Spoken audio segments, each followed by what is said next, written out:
Hello friend, welcome back to my channel. সকল বন্ধুদের অনেক অনেক ভালোবাসা জানিয়ে আজকেও একটা গল্প নিয়ে চলে এলাম।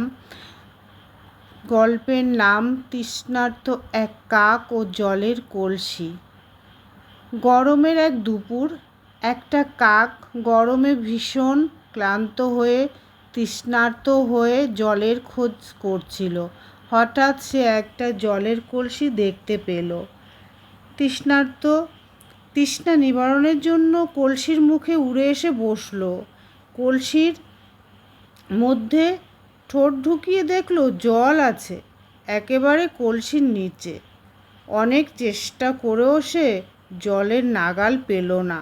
তখন কলসিটা ভাঙতে চেষ্টা করলো, কিন্তু তার শক্তিতে কলসিটা ভাঙা সম্ভব হলো না। জলের জন্য হতাশা কাকটা মাথায় সহসা একটি বুদ্ধি এলো। চারিদিকে চেয়ে দেখল অনেক নুড়ি ছড়িয়ে আছে। সে তখন একটা একটা করে নুড়ি ঠোঁটে দিয়ে কুড়িয়ে এনে কলসির মধ্যে ফেলতে লাগলো।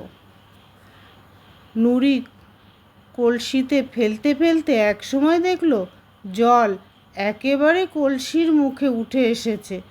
তখন তার আনন্দ হলো খুব, কারণ বুদ্ধি খাটিয়ে জল তার ঠোঁটের কাছে আনতে পেরেছে। কাকটা তখন পরম তৃপ্তিতে জল খেয়ে তৃষ্ণা মেটালো। তারপর খুশিতে ডানা মেলে উড়ে গেল আবার আকাশে। তো বন্ধুরা, গল্পটা কেমন লাগলো? ভালো লাগলে একটা লাইক আর একটা কমেন্ট করে দিও। আর এর থেকে আমরা কি শিক্ষা পাই? ইচ্ছা থাকলে অসম্ভব কিছুই থাকে না। রাধে রাধে বন্ধুরা, ভালো লাগলে লাইক কমেন্ট। আর এরকম গল্প যদি আরও শুনতে চাও, ভালো লাগে, তাহলে কমেন্ট করে জানিও।